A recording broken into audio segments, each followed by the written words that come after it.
Hello, my queen. How are you? I'm fine. You look well. So do you. Does she? Yeah, she does actually. Does she? So, what are you up to? Oh, just keeping busy. Missing you a little bit. Yourself? Usual boring pageantry. You know how the people of Pipsy Hollow love a parade. What are you doing here? Sorry.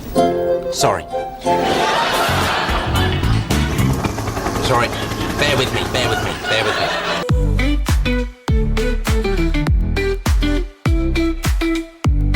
Check it. Here we go. It's the masters of the game. 2 GMs in the house. They're igniting the flame. Your RPGs are clues. Got you feeling the blues. But we're here to switch it up. Bring the magic and the muse. In the game business. Call them legends on the board. Every session that they run, you know it won't be ignored. When the Wow, we got some new stuff today. Mark, what are we listening to? You're breaking the mold. If you listen to the whole track, it has our traditional chorus in there. But, I figured it'd bring it in a little bit of a breakdown, a little bit of a rap tune for us. But, Ben, that was, I don't know if you ever watched the IT Crowd.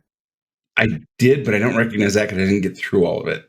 In this clip, Moss is running a game for his friend who's undergoing some heartbreak, And as he's kind of, running this game and this player is vulnerable, he's futzing with his music, trying to get the music to play the right track that he wants to play. And that's kind of where this came in. And today we're going to be kind of talking a little bit about tools of the trade. Tools of the GM's trade, you guys. That's what we're about today. You guys have probably picked up if you're longtime podcast listeners, or frankly, the few of you that we know are listening. We're pretty sure you're old too. We know that there was a lot more on the market today than there was when we started playing these things back in the 80s and 90s, and some of us in the 70s even. So what we wanted to do today was, because we do aim this podcast at new GMs, people who are maybe early and starting out, I was really touched by one person who, I think it was on Twitter somewhere, reached out to Matthew Lillard, who's the guy who does the Beatles and Grimm stuff. They've got these really wonderful premium, collections of props and things like that they make, maps and whatever. And he said, well, do I need this stuff to play Dungeons and Dragons? And Lillard had the most wonderful, beautiful reply. He just said, you don't need anything. You need your dice, a pen and paper, the books, and your imagination. And that beautiful game will unfold itself all on its own. And he's right. When we started out, we didn't have a whole lot of stuff. But as I say, the market's kind of come up. There's a lot of great new stuff. And so we thought it would be really cool to go through and just talk today about why we use the stuff we use, what stuff we do use, because we do use more than we did when we were just starting out, but it's not necessary. I think that's a fair point. Yeah, we definitely have accumulated things, I would say, as we've been playing games. And some of these things can be very inexpensive, but they do help your game in ways that we will discuss. And we think that we can add something of value to your game with some of these items, some of these tools of the trade. All of the stuff we're going to talk about is a way of doing probably one of two things. The first thing, and the kind of the biggest thing, is really helping your imagination and your player's imagination, and really helping people immerse in the game. The other thing that's useful here is there's a lot of other things that are little quality of life upgrades. And so we're going to talk about those as we go as well. So Mark, let's get into it. Let's talk about music and media. Where should we start? I love music. Music is something that's in my life at all times. And so I start creation with music. I often have music playing when I'm working on things. And I like to have music on when I'm playing my games. What about you, Ben? Where are you at with having music? If I can find the right music, it's great. I'll give you an example.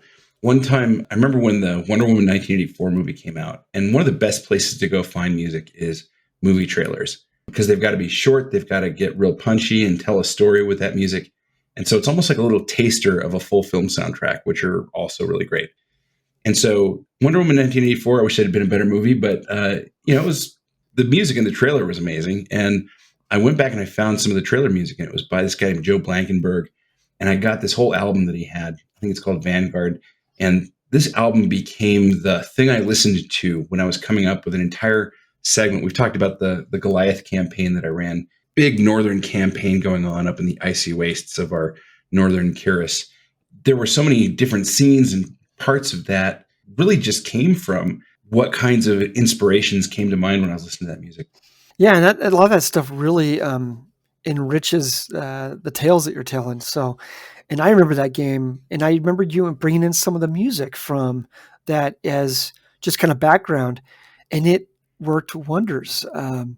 So, I kind of makes me think of some of the early stuff we used to listen to. You probably have a top 10 list here on here somewhere, don't you? I mean, my top 10 really is the top one is Basil Pordoris's Conan soundtrack, of course. It's true. I mean, that was just the drum beat of all of my early memories of playing D&D. But, I can't even imagine playing a Star Wars game without some John Williams in the background. That's right. I mean, there's a lot of different soundtracks that are connected to IP at a really fundamental level. I mean, whether you're talking about Star Wars and John Williams, or you might be talking about Star Trek, and you might be thinking of any of the soundtracks that have gone from the movies. I think one of my favorite things actually is to find kind of little known Star Trek tracks and then sort of sneak them into a game if I'm playing. And then all of a sudden people hear that Star Trek sound and they respond to that. I've been playing that Western game I've been running for quite some time, and I've got a lot of Western music in there. And I find one of the things I enjoy doing is before the game even starts, we're kind of sitting around the lobby, kind of chewing the fat. And I always got some Johnny Cash or something playing in the background, just kind of getting us quietly in the mood for... Nothing puts you in the mood like I think it's called The Ecstasy of Gold. It's that Ennio Morricone track from The Good, the Bad, and the Ugly. Yeah. So, you guys just enjoy the music that you like at your table. It could be music related to some of your favorite anime games, or anime films, things like that. Just let them roll and just have fun with the type of group that you play with. Find out what they like, find out what you like, have it be something you guys do together. So music isn't just the end of the sound experience. There's all sorts of other directions you can go. Sound effects, if you're playing online, might be something you want to break out every once in a while. Don't make a habit of it, but it's fun. Yeah, I think sound effects can be really cool. I think it's easy to overuse them, but I will say that if you think about a sound effect not as a thing you're going to do every time somebody swings a sword, but as a thing you'll do when the big moment happens. And you as GMs are going to know when that big moment is. It's the moment when, in a recent game we were playing, Mark, we were playing Traveler, you guys had to crash start the big ship's engines so we could get out of the way of this missile. And as soon as you guys made that roll, I hit this button, found this big booming rocket engine sound, and what a great moment it was to kind of get pepped up by that. Yeah, I've used in the past too, Ben. I've used a sound of a dragon to kind of foreshadow what was coming. That's great. And I think you guys all heard that sound and was like, this may not be good. Yeah, if you hear that sound, that's definitely bad. And I love that everybody kind of knows what it sounds like, even though no dragon exists. Yeah, that is a fair point. It's not like a big meow or something. Yeah. Nope, that's a bear, that's a lion. Oh no, that's definitely a dragon. You're like, really? One of the things I tend to like a lot, and I think you and I differ a little bit about this, Mark, is I'm a big fan of having some concept art around. And that might be vehicles or creatures or locations or whatever, because I just cannot get that in my head. I need to have a tactile version of that I can show players and go, okay, here's kind of what this thing is. And that's definitely something because I am a very visual, I can imagine things in my head quite easily. Sometimes I forget that maybe that's not everybody's way of seeing things. So maybe a visual element, a handout could go a long ways to helping that type of player. So that's probably should be using that more than I do, to be honest. One thing to kind of think about too, friends, is sometimes you're going to get in that session zero people who don't want certain kinds of things in your game. One game I played, somebody was like, I really don't like body horror. Now, I'm not a body horror kind of guy, but it did make a difference to what kinds of concept art, what kinds of sound effects, what kinds of written depictions I might use in that game. So keep in mind that this is going to be something that you want to do with sensitivity to your players. No body horror. There goes the whole Tetsuo the Iron Man campaign I was going to run. So much for that. Not with that player, at least. Oh, no. Well, let's move on to dice. Mark? Yeah. Tell me, what are your feelings about dice? Love them. Yeah? I just can't have enough of them. How many sets of dice do you have? Do you even know? I just need a few more. one or two less than I really want. Yeah. Yeah. Friends, I went to Gen Con with Mark a couple of years ago. And for those that don't know, Gen Con's the big central RPG convention. It was originally the home convention for D&D, for Dungeons and Dragons. But at any rate, you go there and they have a vendor floor. And on this vendor floor, you will find everything in the hobby. You will find dice. You'll find GM screens, books. All the new releases are there. It's an amazing experience. I highly encourage people to go try it out at least once. And my friend Mark Lehman, I am pretty sure you hit every dice vendor in that whole place. Don't you dice shame me, Ben. All right, no dice shame, because I'm sure you'll remember I was hitting all the miniatures places too. Yes, I was on a mission from God. I had to. He told me, Mark, you must have the dice, and I said, how much dice should I have? And he said, all of the dice. All of the dice. But I'm a man of humble means. He's like, Yes. mortgage your house. Yeah, You can get those dice. It was awesome. I'd do it again. Yeah. Well, I think we're going to go back to Gen Con one of these days. It should be fun. In terms of how many dice you need, friends, just the ones you use, it's fine. I mean, have enough that if some of them are disappointing you, you can fire them or put them in dice jail and switch it up for something else. And if you're running a game, it's really nice to have a few sets of dice, particularly if you have some new players who don't have them. So just, if you're going to a table with some new people, make sure you have a few extra sets. There's a lot of interesting accessories for dice too, like dice towers and dice trays. I don't tend to use them a lot, but I will say they're very useful if you are at a table and you don't want your dice going everywhere. They keep that dice roll contained. Yeah, I remember playing at a really cramped table once, and we broke out a dice tray, which I don't normally use, but oh my gosh, everybody used it. We all just kind of it saved us a lot of time chasing down dice on that table. All right, well, let's move over to maps. Mark, you have a really cool setup for maps in your home. Tell us what you do. So this is something we found many, many years ago. I know that there's ChessX maps, things like that people use, but I've always liked I'll go to a print bureau, just the FedEx store, and I'll print out a big sheet of hex paper. You can find these places online that can make a PDF of whatever size you want, whatever kind of grid or squares that you want. And I just print that out and I throw it underneath a big sheet of plexiglass and I draw on top of the plexiglass. It's easy to clean up, much easier than those ChessX maps. Of course, it is a giant piece of plexiglass, and this is going to be on the table that you're going to be playing at every week, hopefully. So it's not portable. And if you have printed maps or things that you can get Gen Con, maps, you can slide them right underneath the plexiglass and just play on. Yeah. It's real easy. Good times. I don't tend to like drawing them as much. So I tend to look for maps that I can get printed out. And there's a lot of great stuff out there. If you go check out Patreons and online places, you can just Google RPG battle map or RPG encounter map, and they'll have a lot of interesting options. If you tell it what kind you want, RPG battle map, Dwarven mines or something like that, right? Whatever it is that you want to do. Very easy to find that and track it down. Free, cheap, and fantastic. Hey, one more thing real quick about that acrylic top. You could go to Home Depot and buy some acrylic top, and you're going to be spending a lot of money. However, you can go to a frame store or a place to buy a poster frame.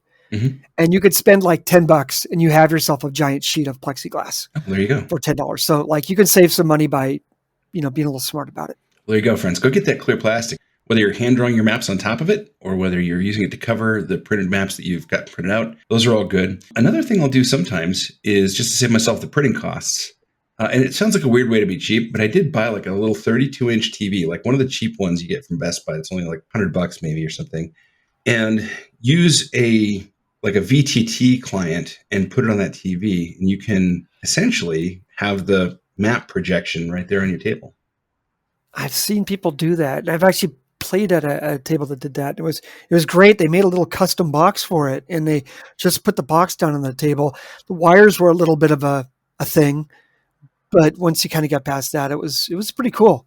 So there's a lot of great stuff you can do out there. A lot of neat stuff that didn't exist in the early days when it was all just graph paper. Yeah. I would say also we're not haters on the ChessX vinyl mats. I think those are great too. Oh yeah, they have their place for sure. They're certainly portable, which is not something for Yes. your big acrylic sheet. 100%. Yeah, they're fantastic for just rolling it up and going. Just don't let those markers stay on that mat for too long. Yeah. Like maybe a week tops, because like I tell you, that stuff sometimes can be hard to get off the map if it stays up for whatever reason. If it stays on there for like a month, forget about it. Yeah. It's now a part of the stuff.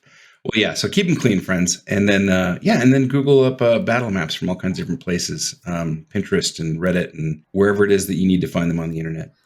Hey, let's talk about miniatures real quick. Okay. Because like I remember playing before we had miniatures, like we just didn't buy them. I know they were probably around back in the early days of my gaming experience, but it was an expense I just couldn't jump into. Oh yeah. They've gotten a lot less expensive now, I would say. And there certainly is an amazing variety of them. And a lot of quality improvements. Friends, way back of times, these things were made out of lead. They were the things you didn't want to let near your mouth. You didn't want to, chew on them because it was going to do whatever it is that lead poisoning does to you. That's how you got them clean, though. You had to chew on them. They moved from lead to pewter at some point. And then the reason I think they did that was because it was still better than plastic in terms of the quality of the sculpts you could get. But then the plastic processes got better. And today we have an amazing line of plastic miniatures. Yeah. The best people are using plastics for their best stuff.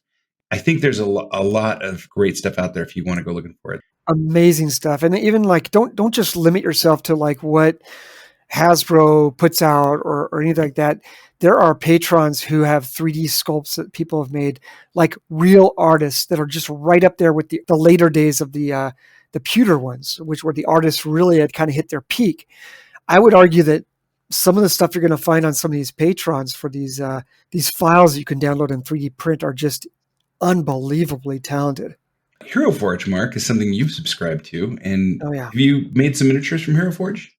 I have only printed out a couple, to be honest with you, but I use that subscription. It's like a cup of coffee a month, and I can make endless tokens for my VTT games very easily, very quickly. Players can make their own characters, send them to me, and I can make a token for them.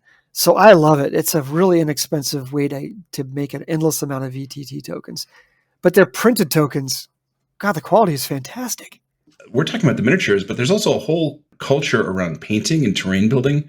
I'm going to give you 2 names of people that I found really useful. I like painting, but I'm not especially good at it. I'm kind of middling. It's enough that when you put it down on the table, it looks good. It's a big time investment too, learning that and like doing it. Yeah. But man, when you see it, it's really cool. Well, and I think also there's a real Zen quality to it, right? It's something you kind of just get into and it's very relaxing. We'll put some links in here, but check out the Miniac. He's a YouTuber. It's really into painting, and I think he does a great job. And then there's a guy who does terrain, which just blows my mind. Is that the Black Dragon or something like that? What is his? His name's Black Magic Craft. Oh, that's it. Black Magic Craft. Yep. He's amazing. He used to be an actual construction guy. And so he then basically just took all of the kind of skill and technique that he had in doing contracting work. And he brought that into working on all of the miniature terrain that we all use all the time. And he's just got some amazing stuff. So we'll put links in the episode description. Yeah, if there was a YouTube channel that makes me drool, it would be that. And just the stuff he makes is just like, your jaw just drops. You're like, really? Did he just make that? Well, and he makes it look easy too. And you kind of go, I'll bet I could give that a shot. I've got a big honking square of styrofoam in my basement that's waiting for me to go after it one of these days. And one of these days I will, Mark. But between then and now, we're going to talk about GM screens and initiative trackers now. So do you use a screen? No, I don't actually. If I do, it's usually to hide books and maybe monster stats. Mm-hmm. If I ever do, but no, I like to roll in the open as a thing.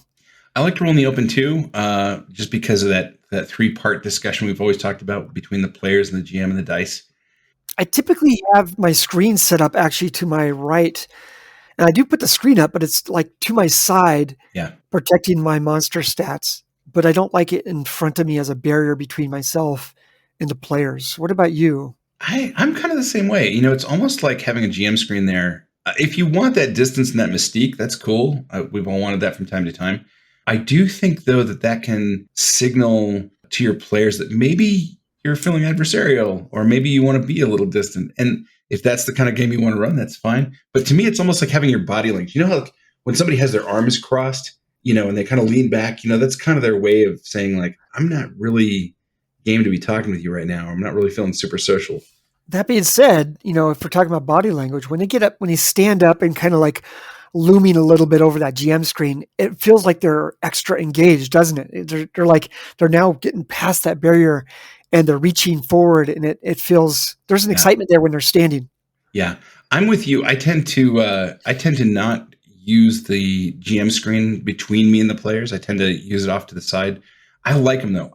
Every game I buy, if there's a GM screen for it, I will buy that GM screen just so I can have an easy cheat sheet of reference material nearby. Agreed. What I'll do is I'll actually even have the GM screen just flat on the table in front of me. Yeah, it's a wonderful thing to have those easy to grab stats and rules that you might need. So yeah, we encourage it. How you want to use it is up to you though. While we are on the subject though of GM screens, it's worth talking about one of my favorite accessories. There's actually a Stat Trackers product by this group that basically has folding strips of paper that on one side of them have the monster stats, on the other side of them have the monster's name, and you kind of fold them over the top of the GM screen. And so what the players are seeing on the front will be the initiative order, and you just kind of read the monster's initiative going one direction to the other. That's kind of cool. Do you have like ones for the players as well, or how does that work? Well, they've got blanks, so you can write in your own, and then you can add in the player stats, and so that's a nice way of keeping track of the player stats too. So let me visualize this. Like you got the GM screen in front of you, and they're kind of hanging over. And is it that they're in order of initiative? You just kind of place them? Yeah. So you change them from round to round, obviously, as initiative changes or combat to combat, whatever the system requires. This is for 5th edition Dungeons and Dragons. How are you notifying which one's turn? Do you have like a marker that you move? I mean, I think if we all know whose turn it is now, everybody knows whose turn is next. Okay. So, I mean, it's just the order is visible from one end to the other. And I mean, I could do a thing where I kind of slide them a little bit, maybe, or something. Yeah. But that's a good question. That's cool. Yeah. What was that one called? They're called Stat Trackers. I'll have to look those up. Yeah, I'll get you a link. All of this, friends, has been basically us talking about different versions of things you go buy. But there's also a whole sort of set of things you can create for yourself. Some of them are really, really helpful. Other things are kind of neat, interesting, maybe highlights. Mark, what kinds of things do you actually make from scratch that you use at your table? I don't even know if this counts as a tool or not, but like I never start a game without a list of names. Yeah. Like I have a list of names, and I often break them down by like maybe cultures, civilizations and stuff. So I'll have like my list of dwarves. I might even have them gendered so that I can quickly draw on, because players are going to immediately ask, what's that character's name? And I'm like, it's funny. You can have some fun with your friends if they're not well prepared as GMs, where like every NPC that they come to, or every town you come to, you just kind of go, what's the stable boy's name? What's the innkeeper's name? What's the barmaid's name? I walk up to the barmaid and say, hi, my name's Paul. What's your name? Yeah, exactly. You'll watch your GM struggle. Don't do that to your GM, you guys.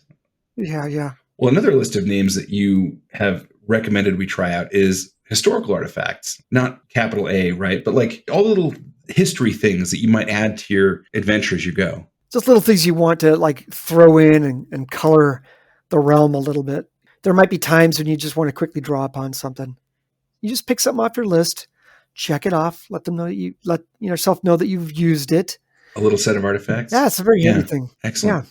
Mark, you have you have a practice here that I like that we have next on our notes that I have suffered under it for years. I respect it, but gosh, I hate being on the wrong end of it. Can you just tell us about this? When I'm running a game, my mind is moving in so many different places. It's really hard for me to sometimes settle my mind to focus on certain types of dialogue. So I like to have a little sheet of villain sass that I could use when the time is right. There's going to be times where your players are going to be face to face with that villain. Players love to trash talk, don't they? Oh, they do. And I like to trash talk them. But I need to make sure I have some sass ready, some quick retorts, just in case. Don't let yourself go in unprepared. Keep in mind, there's maybe 4 or 5 players against you. You got to have your sass, your remarks ready. That's right. Because they will bury you if you don't. Yeah, that's right. Here's some other things you want to do, maybe. One of the things I will keep in mind as I'm planning an adventure and executing an adventure is a lot of times I will make just a quick little list of highlights, things I want to make sure I hit in a given adventure. One of the things that you can do is you're planning out longer adventures, and we'll talk more in another episode about adventure design, but just having kind of a list of kind of just high points you want to hit. I want to make sure that that person has a moment of weakness, that NPC, and then the PCs see that they're maybe in doubt. I want to see this moment where that sword breaks or where the weather turns foul and the players have to kind of hunker down a bit. Just whatever it is that's going to lend some color and some real value to your stuff, have a list of those things maybe written down ahead of time, just like those artifacts or that villain sass. That's fantastic. We got these are all like things that we would qualify into like notes. These are tools that you're going to want to use as you come in. But there's a few other little things that Ben and I have enjoyed at the table. These are more for like in person. Oftentimes, both of us have run games for groups of new players, or maybe like their game store, hobby shops, things like that. One little trick we like to use is we might have some game coins, like some in-game currency that we can utilize in a bag of loot. This could include maybe some in-game coins, maybe some little gems. And then we would also sometimes have like little cards, like playing cards, which might have magic items or things like this. And I think both of us have found solutions where we can home make these and print them out so we can customize into our game. Yeah. In terms of these little artifacts, the jewels, the coins, the various little, the letters written on parchment-y looking paper, your local hobby shop, the Michaels, the Hobby Lobby, the places like that, Hobby Town, whatever. These are all going to be places that have that kind of stuff. Go hang out in the section that the scrapbooking people usually use, and you'll find a lot of interesting stuff in there that you can start appropriating and borrowing. And then, in terms of the cards, I think of this as kind of like a user interface for your game, especially with crunchy systems, having a way to break out a little bit of information that you need, like what does this weapon do, or what does that spell do? They're great things that are used in Dungeons and Dragons. There's a whole kind of secondary market in cards like this that have magic items and monsters and all kinds of other things on them. But if you want to try something interesting, try doing that with other games that are a little crunchy in other genres. Yeah. Having a sci-fi deck or a monster deck or an NPC deck for a modern suspense game or a spy game or a take your pick. Those are really fun, really interesting ways to kind of pep those games up. I've seen one of our players use I think he had a Shadowrun or a Cyberpunk. I think it was a Cyberpunk deck. It was a card game.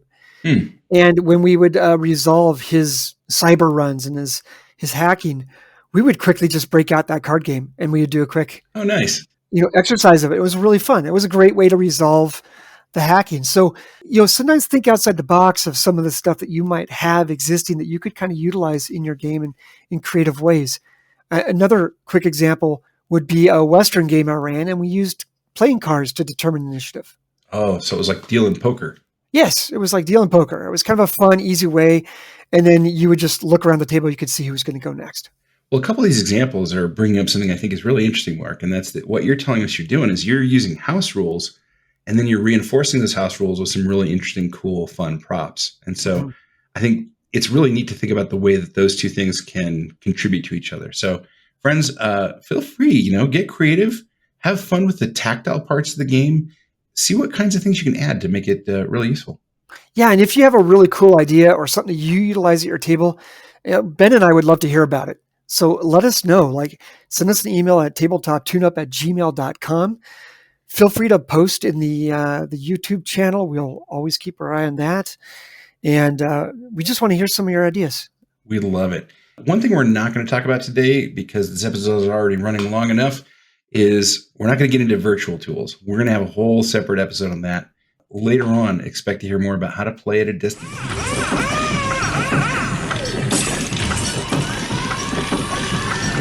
Dang, that's a serious noise there. What's going on? It is tune-up time.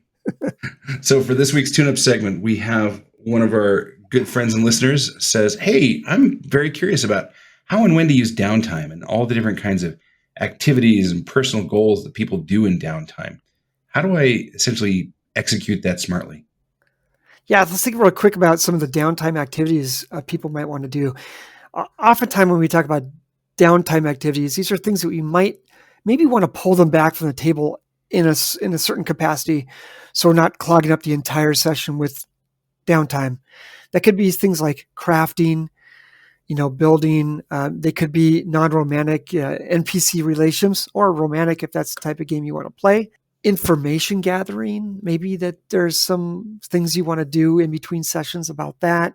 There's a couple different ways to think about downtime too, right? And as our listeners know, we've been playing Traveler a bit lately. And Mark, we've talked about how between sessions or sort of small encounters, sometimes there's like days and weeks between those where your characters have plenty of time to do stuff. So a couple points here, right? Number one, downtime could be anything from, hey, between today and tomorrow, you've got a couple hours. What do you want to do? And that's useful. And then it could also sometimes be, hey, you've got actually like a month. What do you want to do with that month? Mm-hmm. And so it's good to know kind of going in, like what kind of interval are we talking about? And as you say, like if there's some kind of an extended project somebody wants to do, you don't want to have one player essentially monopolizing all of the GM's time in that group talking about, well, here, let me tell you what I do on day 16 now. So it's important to kind of get a sense of what you want to do at the table with everybody around and what you want to do with just the GM and the player offline. Talk about that, Mark. What do you do with the whole group around? We're really kind of looking at this as like backstage things and in front stage things. So, in the backstage, we might want to be collaborating with our player behind the scenes. This could be maybe if you're using Discord, it could be some private messages. It could be just some conversations. Hey, what do you want to do with your downtime? And they'll tell you, hey, Ben, I'd like to make I want to craft this epic sword, and it's going to be really cool. And I got these ideas for this sword, and I've collected all these different items that are going to incorporate into it. And you as a GM, you're going to listen, you're going to gather that information, and then you're going to take it to the front stage. So the next session, you could think about like, how am I going to showcase this to the other players? And then also like, how are we going to get them involved, the other players? So like, what would you think about getting other players involved in? What would you do? Well, depending on the game, I think some of them have collaboration mechanics you could use. Traveler has one, doesn't it? It has like the chain thing. Yeah, they have task chains. That's really kind of fun. Even games that don't have it, I think what you could do is you could have really neat moments where your magic user has to cast a coordinating spell to get the forge started. Or like you can make up all kinds of stuff that are part of the process of this. Because remember, what's happening here is not a general instance of a general thing happening in the abstract. It's we've got these rules that tell us how to, in your case, craft a magic sword, or in another case, engineer a remote drone. Those are all happening in a very particular place and time. Those are all happening with a very specific set of resources around. And you may need to then draw a story into that process of what they're doing with their downtime. Can I give just a really brief example of what we're talking about here? Yeah, hit it. So let's go. Let's say this person wants to make this epic weapon, and you think about it. You've heard them out, and now you're bringing it to the front stage, and they want to bring in some of the other players. You kind of encourage them to do that. So you got maybe the strong man working the billows, and he's got to keep these billows warm. So he's going to maybe have to make some sort of endurance checks at some point to keep these billows going. You got the arcanist who's now mixing these different concoctions. He's going to pour into the thing that you're crafting, and now you're crafting, and you got the arcanist working, and you got 3 people working on your awesome item, and they're all feeling like a part of it, and it's exciting. It's really cool because then when that weapon gets created, when that thing gets smithied, everybody feels like they were a part of making that character successful and making that event really cool. And also, if they screw up a roll, you know who to blame for the fact that your sword is now a little borked. It's just fun. Like, who hasn't had a game where you want to, the guy wanted to intimidate the local, thieves guild, and they brought along the dumb tough guy barbarian right behind him to kind of just sit there and grimace, dude. Just flex. That's all I need you to do. Yeah, that's great. And yeah, I mean, we're talking about crafting, but there's a lot of examples of that, right? Think about all of the things you might want to do that you just don't want to take a lot of game time for. Good candidates for downtime activities.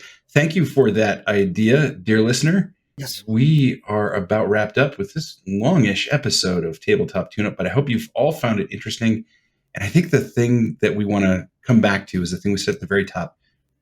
It's important to help your people get immersed in their imaginations, but frankly, at the end of the day, you don't need a lot, friends. Let's follow that advice from Matthew Willard. Just bring the dice, pen and paper, and your books, and have a great time with your friends. Anything else there, Mark, before we sign off? No. Sign us off, Ben. You guys, until next time, keep those dice rolling.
RPG's a mess, just give them a call. They'll turn it into greatness, the best game of them all.